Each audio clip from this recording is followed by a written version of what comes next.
కోరుదు నామది ననిసము గుణాధరు నిర్గుణు. ఉపోద్ఘాతం. ఈ సంకీర్తనలో అన్నమయ్య శ్రీకృష్ణుడిని లేదా నారాయణుడిని సగుణ మరియు నిర్గుణ రూపాలలో కీర్తించారు.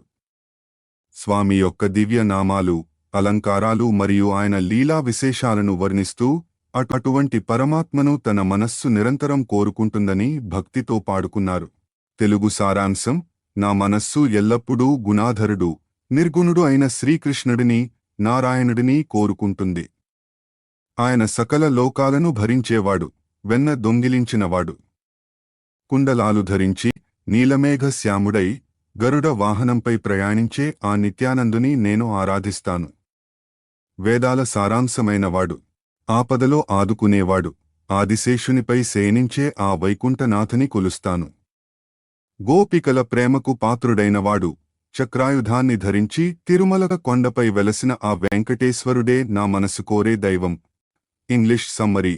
In this hymn, Annamaya expresses his heart's eternal longing for Lord Krishna, who is both the possessor of all virtues, Gunadhara, and beyond all attributes, Nirgun. He describes the Lord as the sustainer of the universe, the consumer of butter, and the one who rides on Garuda. The song portrays him as the essence of the Vedas, the friend in distress who reclines on the serpent king. Annamaya concludes by seeking the grace of Lord Venkateshwar of Venkatgiri, who shines with his Sudarshana Chakra and bestows eternal prosperity. Pallavi. కోరుదు నామది ననిసము గుణాధరు నిర్గుణు కృష్ణుని, నారాయణు విశ్వంభరు నవనీతాహారు. భావము: గుణాలకు ఆధారమైనవాడు, సగుణుడు, ఏ గుణాలు అంటనివాడు, నిర్గుణుడు అయిన శ్రీకృష్ణుడిని నా మనస్సు నిరంతరం కోరుకుంటుంది. ఆయన నారాయణుడు, విశ్వాన్ని భరించేవాడు మరియు వెన్నను ఆహారంగా స్వీకరించినవాడు. వివరణ: భగవంతుని రెండు రూపాలను, సాకార, నిరాకార, ఒకే చోట అన్నమయ్య సమన్వయం చేశారు. చరణం 1. కుండలిమణిమయభూషణు కువలయదళ వర్ణాంగుని నండజపతి వాహనుని నగణిత భవహరుని మండన చోరకదమని మాలాలంకృతవక్షుని నిండుకృపాంబుదిచంద్రుని నిత్యానందుని. భావము: మనులతో కూడిన కుండలాలు ధరించినవాడు, కలువ రేకుల వంటి నీలి రంగు దేహం కలవాడు, గరుత్మంతుని, అండజపతి వాహనంగా కలవాడు, లెక్కలేనన్ని జన్మల పాపాలను హరించేవాడు, వైజయంతి మాలలను ధరించిన వక్షస్థలం కలవాడు, కరుణ అనే సముద్రానికి చంద్రుని వంటివాడు అయిన నిత్యానందుడిని కోరుకుంటాను. వివరణ: స్వామివారి రూపం మరియు ఆయన భక్తవత్సలతను ఇక్కడ వర్ణించారు. చరణం 2. అగమ పుంజపదార్థుని ఆపత్సక సంభూతుని నాగేంద్రాయ తల్పుని నానాకల్పుని సాగబ్రహ్మమయాఖ్యుని సంతతగాన విలోలుని వాగీశ్వర సంస్తోత్రుని వైకుంఠోత్తముని. భావము: వేద సమూహాల అంతరార్థమైనవాడు, ఆపదలో స్నేహితునిలా ఆదుకునేవాడు, ఆదిశేషుని తల్పంపై పవడించేవాడు, బ్రహ్మమయమైన పేరు కలవాడు, సంగీత ప్రియుడు, బ్రహ్మదేవుని, వాగీశ్వర చేత స్తుతించబడేవాడు అయిన వైకుంఠుని కోరుకుంటాను. వివరణ: భగవంతుని వేదోక్తమైన వైభవాన్ని, సంగీత లౌల్యాన్ని ఇక్కడ వివరించారు. చరణం 3. కుంకుమవసంతకాముని గోపాంగనకు చలిప్తుని శంకరసతిమణినుతుని సర్వాత్ముని సముని. శంఖనినాద మృదంగుని చక్రాయుధవేదీప్తుని వెంకటగిరినిజవాసుని విభువసదాయనిని. భావము: శృంగార రసాధిదేవత వంటివాడు, సర్వప్రాణులలో ఆత్మగా ఉండేవారు, శివుని భార్య అయిన పార్వతీదేవి చేత స్తుతించబడేవాడు, శంఖనాదం చేసేవాడు, చక్రాయుధంతో ప్రకాశించేవాడు, తిరుమల గిరిపై నివసించేవాడు మరియు ఎల్లప్పుడూ ఐశ్వర్యాన్ని ఇచ్చేవాడు అయిన వెంకటేశ్వరుని కోరుకుంటాను. వివరణ: తిరుమల వెంకటేశ్వరుడే సమస్త వైభవాలకు మూలమని అన్నమయ్య ముక్తాయింపునిచ్చారు. అటు గుడువు మనస నీ వన్నిలాగుల బొరలి. ఉపోద్ఘాతం. ఈ కీర్తనలో అన్నమయ్య మానవ మనస్సు పడే ఆరాటాన్ని, దానివల్ల కలిగే దుఃఖాన్ని విశ్లేషించారు. కోరికలు, బంధాలు, శరీర వ్యామోహం మనిషిని ఎలా బంధిస్తాయో చెబుతూ జీవాత్మ పరమాత్మల సంబంధాన్ని ఎరిగిన శ్రీవెంకటేశ్వరుడు మాత్రమే ఈ చిక్కుముడులను విడదీయగలడని వివరించారు. తెలుగు సారాంశం: ఓ మనసా, నీవు అన్ని విధాలా ప్రాపంచిక విషయాల వెంట పడి అలసిపోయావు. ఇప్పుడు ఆ కర్మ ఫలాన్ని అనుభవించు. నీ కోరికల వల్ల తాపం, నీ అనుబంధాల వల్ల దుఃఖం కలిగాయి. అదుపులేని ఆలోచనల వల్ల సంసారమనే బరువు నీపై పడింది. ఈ శరీరం కోసం పడే తిప్పలు, పాపపు పనులతో స్నేహం నిన్ను బంధించాయి. దేహి, ఆత్మ, ఇంద్రియాలకు లోబడిపోగా దేహంపై అనుమానాలు పెరిగాయి. కాని సర్వాంత వెంకటేశ్వరుడు మాత్రం ఈ దేహీదేహాల మధ్య ఉన్న అసలు స్థితిని గమనిస్తూనే ఉన్నాడు. English summary. In this introspective Sankirtana, Annamaya addresses his own mind, highlighting the inevitable consequences of worldly pursuits. He observes that excessive desires lead to mental agony, and emotional attachments bring suffering. The restless body and the bonds of family life often lead to sinful associations. While the soul, Dehi, is deluded by the senses and the body, Deham, is filled with doubts, Lord Venkateshwar, the indwelling spirit of all, watches over the complex relationship between the body and the soul, offering the only path to liberation. Pallavi. అటు గురువు మనస నీ వన్నిలాగుల బొరలి, ఇటు గలిగే నీకు నైహిత విచారములు. భావము. ఓ మనసా! నీవు అన్ని వైపులా తిరిగి, విషయ వాంఛలలో మునిగి, అలసిపోయావు, ఇప్పుడు ఆ అనుభవాల ఫలాన్ని అనుభవించు. గురువు. నీకు ఈ లోక సంబంధమైన చింతలు, ఐహిత విచారములు, ఇలాగే కలుగుతాయి. వివరణ. మనిషి తన మనస్సు వెనుక పరిగెత్తి పొందే కష్టాలు తన కర్మ ఫలమేనని అన్నమయ్య ఇక్కడ స్పష్టం చేస్తున్నారు. చరణం 1. కోరికలకును గలిగే ఘోరపరితాపంబు కూరిమికి గలిగే ననుకూల దుఃఖములు, తారతమ్యమములేని తలపోతలకు గలిగే భారమైనట్టి లంపటమనెడి మోపు. భావము. నీవు కోరుకున్న కోరికల వల్ల భయంకరమైన తాపం, అశాంతి కలిగింది. నీవు పెంచుకున్న మమకారాల వల్ల దానికి తగ్గ దుఃఖాలే మిగిలాయి. విచక్షణ లేని ఆలోచనల వల్ల సంసారమనే మోయలేని బరువు, లంపటము, నీ నెత్తిన పడింది. వివరణ. మితిమీరిన ఆశలు, బంధాలే మనిషి అశాంతికి మూలమని వివరణ. చరణం 2. తనువునకు గలిగే సంతతమైన తిమ్మటలు మనువునకు గలిగే నామని వికారములు, పనిలేని సంసార బంధంబునకు గలిగే ఘనమైన దురిత సంగతి తోడిచెలిమి. భావము. ఈ శరీరాన్ని పోషించడానికి నిరంతరం తిరగడం, తిమ్మటలు, తప్పడం లేదు. ఈ బతుకు తెరువు కోసం మనస్సులో ఎన్నో వికారాలు, మార్పులు, దోషాలు కలుగుతున్నాయి. వ్యర్థమైన ఈ సంసార బంధాల వల్ల గొప్పవైన పాపకృత్యాలతో దురిత సంగతి, స్నేహం ఏర్పడింది. వివరణ. బతుకు పోరాటంలో మనిషి చేసే పాపాలు అతన్ని మరింత బంధిస్తాయని అన్నమయ్య ఆవేదన. చరణం 3. దేహికిని గలిగే నింద్రియములను బోధింప దేహంబునకు గలిగే తెగని సంశయము. దేహాత్మకుండైన తిరువేంకటేశునకు దేహిదేహాంతస్థితి జూడగలిగే. భావము. లోపల ఉన్న జీవుడికి, దేహికి ఇంద్రియాలను అదుపు చేయాలని ఉన్నా అవి వినకుండా బోధిస్తున్నాయి. ఈ శరీరం మీద ఎప్పటికీ తీరని అనుమానాలు, సంశయములు కలుగుతున్నాయి. కాని దేహము ఆత్మ రెండూ తానైన శ్రీవెంకటేశ్వరుడు మాత్రం ఆత్మ ఒక దేహం నుండి మరో దేహానికి మారే స్థితిని, దేహిదేహాంతర స్థితి గమనిస్తూనే ఉన్నాడు. వివరణ. ఆత్మ నిత్యమని, దేహం అనిత్యమని తెలిసిన శ్రీవెంకటేశ్వరుని శరణు వేడితేనే ఈ సంసార చక్రం నుండి విడుదల లభిస్తుందని ముక్తాయింపు. ఆపదల సంపదల నలయు టేమిట మాను. ఉపోద్ఘాతం. ఈ కీర్తనలో అన్నమయ్య మానసిక వైరాగ్యం యొక్క ప్రాముఖ్యతను వివరించారు. మనిషికి ఆపదలు కలిగినప్పుడు దుఃఖం, సంపదలు వచ్చినప్పుడు గర్వం కలగడం సహజం. ఈ రెండింటి మధ్య నలిగిపోకుండా ఉండాలంటే లోక విషయాల మీద అసహ్యం, రోత కలగాలని, చివరకు శ్రీవెంకటేశ్వరుని సేవ ద్వారానే ఈ సంసార బంధం తెగిపోతుందని ఇందులో బోధించారు. తెలుగు సారాంశం. లోకంలోని ఆపదలు, సంపదల వల్ల కలిగే అలసట, ఆవేదన ఎప్పుడు మానుతుంది? విషయ వాంఛల మీద విరక్తి కలిగితేనే అది సాధ్యం. దేహ సంబంధమైన రోగాలు ఔషధ సేవ వల్ల ఎలా తగ్గుతాయో, అలాగే మనస్సులోని అత్యాశలు తగ్గాలంటే దేహ గుణాలను వదిలిపెట్టాలి. దుఃఖం పోవాలంటే సాటిలేని దైవ సౌఖ్యాన్ని రుచి చూడాలి. చీకటి వంటి మోహం విడిపోవాలంటే జ్ఞానమనే వెలుగు మార్గం కనిపించాలి. జన్మమనే బంధం తెగాలంటే కర్మల నుండి విముక్తి కావాలి. వీటన్నిటికీ ఏకైక మార్గం శ్రీ వెంకటేశ్వరుని సేవ మాత్రమే. English summary. In this philosophical Sankirtana, Annamaya questions how one can escape the cycle of joy and sorrow. He argues that the fatigue caused by both adversity, Apdalu, and prosperity, Sampadalu, can only end when one develops a sense of detachment, Vairagya, from worldly pleasures. Just as the physical illness requires medicine, the disease of greed requires the suppression of bodily instincts. He emphasizes that spiritual bliss is the only cure for sorrow, and the light of wisdom is the only way to dispel the darkness of delusion.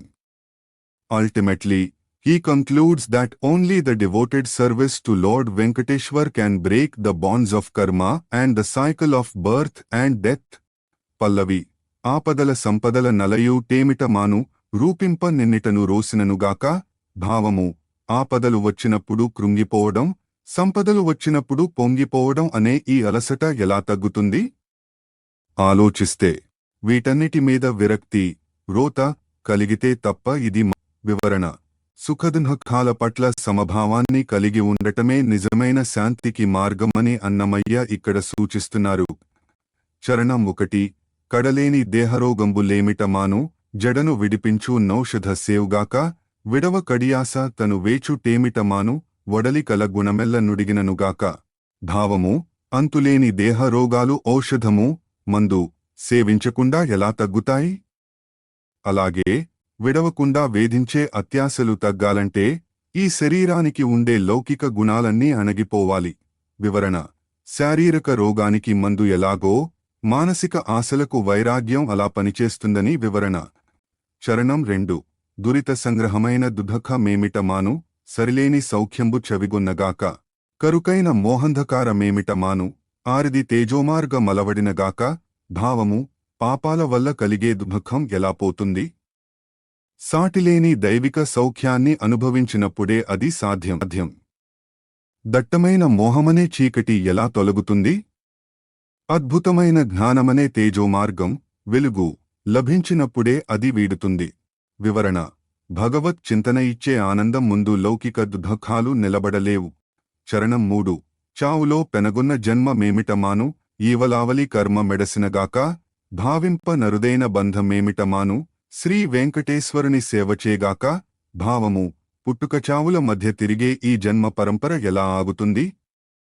మంచి చెడు అనే కర్మల నుండి విముక్తి పొందితేనే అది ఆగుతుంది. ఆలోచించడానికి కూడా అసాధ్యమైన ఈ సంసార బంధం ఎలా విడిపోతుంది? కేవలం శ్రీ వెంకటేశ్వరుని సేవ చేయడం వల్ల మాత్రమే ఇది సాధ్యమవుతుంది. వివరణ. కర్మ బంధాలను తెంచి మోక్షాన్ని ప్రసాదించగల శక్తి ఒక్క వెంకటేశ్వర సేవకే ఉందని అన్నమయ్య ముక్తాయింపునిచ్చారు. సులభమా మనుజులకు హరిభక్తిలో వివరించారు. ఉపోద్ఘాతం. సాధారణంగా భక్తి అనేది సులభం అనిపిస్తుంది.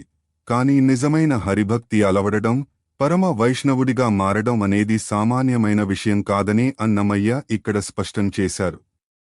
అనేక తపస్సులు, యాగాలు, తీర్థయాత్రలు చేసిన తర్వాత మాత్రమే భగవంతుని కృపతో ఈ స్థితి లభిస్తుందని ఆయన బోధించారు. తెలుగు సారాంశం. మానవులకు హరిభక్తి అంత సులభంగా అబ్బుతుందా? ఒకరు వైష్ణవుడు కావాలంటే అది ఎంతో కష్టమైన విషయం. కోటానుకోట్ల తపస్సులు ఆచరించి కర్మ బంధాలన్నీ నిలించుకున్న తర్వాతే ఆ స్థితి కలుగుతుంది.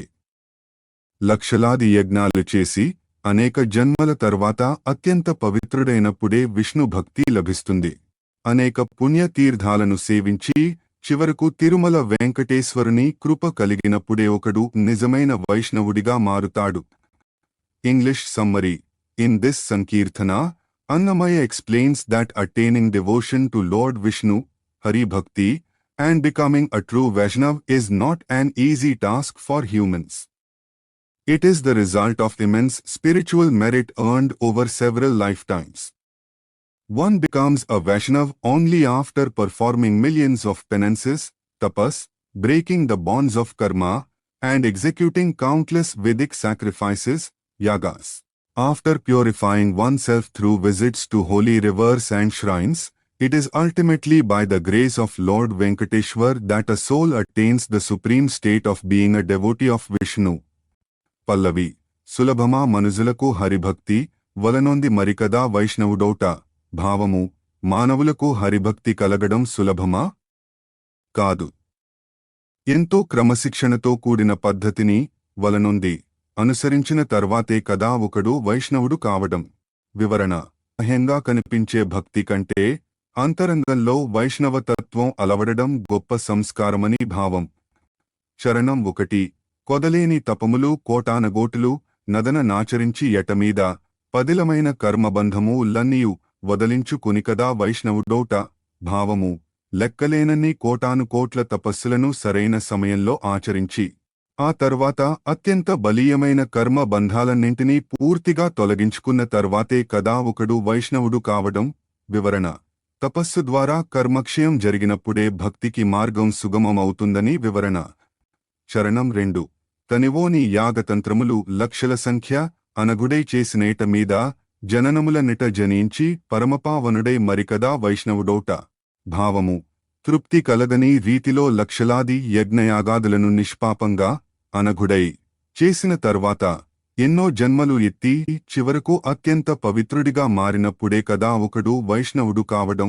వివరణ: యజ్ఞాల వల్ల కలిగే చిత్తశుద్ధి అనేక జన్మల పుణ్యఫలం వైష్ణవత్వానికి పునాదులని అన్నమయ్య ఉద్దేశం.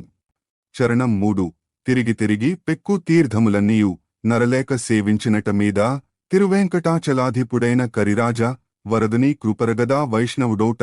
భావము ఎన్నో పుణ్యతీర్థాలను లోటు లేకుండా నరలేక తిరిగి సేవించిన తర్వాత చివరకు గజేంద్రుడిని కాపాడిన కరిరాజవరదుడు తిరుమల వెంకటేశ్వరుని అపారమైన కృప లభించినప్పుడే కదా ఒకడు వైష్ణవుడు కావడం. వివరణ: తీర్థయాత్రల వంటి క్రియల కన్నా పరమాత్మ అనుగ్రహమే భక్తునిగా మార్చే చివరి మెట్టు అని అన్నమయ్య ముక్తాయింపునిచ్చారు. ఏల సమకును సుకృత మెల్లవారికి ఉపోద్ఘాతం. ఈ సంకీర్తనలో అన్నమయ్య మనిషి పుణ్యకార్యాల వైపు మొగ్గు చూపకపోవడానికి గల కారణాలను వివరించారు. మనస్సులో పేరుకుపోయిన మాలిన్యం, కలికాల దోషం, ఇంద్రియ చాపల్యం వల్ల మనిషి పరమాత్మను గుర్తించలేకపోతున్నాడని చెబుతూ మన కళ్ల ముందే ఉన్న వెంకటేశ్వరుని పాదాలను ఆశ్రయించమని ప్రబోధించారు. తెలుగు సారాంశం: అందరికీ పుణ్యం ఎందుకు అబ్బుతుంది? ఆత్మ అంతా అజ్ఞానమనే మాలిన్యంతో నిండిపోయింది కదా. కలికాల దోషాలు, పాత కర్మలు, శరీర వ్యామోహం మనిషిని చుట్టుముట్టాయి. అదుపులేని ఇంద్రియాలు, అహంకారం జ్ఞానాన్ని కప్పివేస్తున్నాయి. మనస్సు చంచలమై ఏదీ స్థిరంగా ఆలోచించనివ్వడం లేదు. అందుకే కళ్ల ముందే ఉన్న శ్రీ వెంకటేశ్వరుని నిజమైన పాదపద్మాలపై కోరిక కలగడం లేదు. English summary: in this Sankirtana, Annamaya analyzes why it is difficult for people to earn spiritual merit, Sukritam. He argues that the soul is clouded by deep impurities of ignorance and the negative influences of Kali Yuga. Strong past karmas, uncontrollable sensory organs, and worldly attachments prevent a person from seeking the divine path. He concludes that because the heart is constantly restless and shifting, it fails to develop a sincere desire for the lotus feet of Lord Venkateshwar, even though he stands right before us. Pallavi. ఏల సమకును సుకృత మెల్లవారికి మహా మాలిన్యమున నాత్మ మాసినదిగాన. భావము అందరికీ పుణ్యం, సుకృతం ఎందుకు సమకూరుతుంది? ఎందుకంటే వారి ఆత్మలు గొప్పవైన అజ్ఞానమనే మాలిన్యముతో, మురికితో మాసిపోయి ఉన్నాయి కాబట్టి. వివరణ: చిత్తశుద్ధి లేనిదే పుణ్యం లభించదని, లోపల ఉన్న మురికి ముందుగా తొలగాలని అన్నమయ్య సూచించారు. చరణం 1. కలికాల దోషంబు కడవరానిదిగాన, తలపుదురితముల కాధారంబుగాన, బలుపూర్వకర్మములు పట్టరానివిగాన, మలమూత్రజన్మంబు మదకరముగాన. భావము కలికాలంలోని దోషాలు దాటలేనివి కావడం వల్ల, ఆలోచనలు పాపాలకు, దురితములు నిలయాలు కావడం వల్ల పాత కర్మలు వదలడం లేదు. పైగా అశాశ్వతమైన ఈ శరీర జన్మపై ఉన్న గర్వం, మదం పుణ్యకార్యాలకు అడ్డుపడుతోంది. వివరణ: బాహ్య పరిస్థితులు మరియు అంతర్గత కర్మలు మనిషిని భక్తికి దూరం చేస్తున్నాయని వివరణ. చరణం 2. రాపైన గుణవికారములు బహళముగాన, ఆపరానివి ఇంద్రియంబుల్లట్టుగాన, దాపరంబగు మమత దయదలంపదుగాన, కాపురముచే నా కప్పుకొనుగాన. భావము మనస్సులో కలిగే చెడు గుణాలు చాలా ఎక్కువగా ఉన్నాయి. అదుపు చేయలేని ఇంద్రియాలు తమ ఇష్టం వచ్చినట్లు తిరుగుతున్నాయి. స్వార్థంతో కూడిన మమకారం ఇతరులపై దయ చూపనివ్వదు. ఈ ప్రాపంచిక సంసారం, కాపురం, జ్ఞానాన్ని కప్పివేస్తోంది. వివరణ: మమకారం, ఇంద్రియ లోలత్వం మనిషిని మాయలో బంధిస్తాయని అన్నమయ్య ఆవేదన. చరణం 3. హృదయంబు చంచలం బిరవుగానదుగాన, చదువు బహుమార్గముల జాటున్నట్టుగాన, ఎదురనుండెడు వెంకటేశ్వరుని నిజమైన పదముపై కోరికలు పైకునపుగాన. భావము: హృదయం ఎప్పుడూ చంచలంగా ఉంటూ ఒకచోట స్థిరంగా ఉండదు. చదువుకున్న చదువులు కూడా రకరకాల మార్గాలను చూపి అయోమయానికి గురిచేస్తున్నాయి. అందుకే కళ్ల ముందే ఉన్న శ్రీ వెంకటేశ్వరుని దివ్య పాదాలపై భక్తి, కోరిక కలగడం లేదు. వివరణ: స్థిరమైన మనస్సు లేనిదే భగవంతుని చేరలేమని, వెంకటేశ్వరుని శరణాగతే అసలైన మార్గమని అన్నమయ్య ముక్తాయింపునిచ్చారు.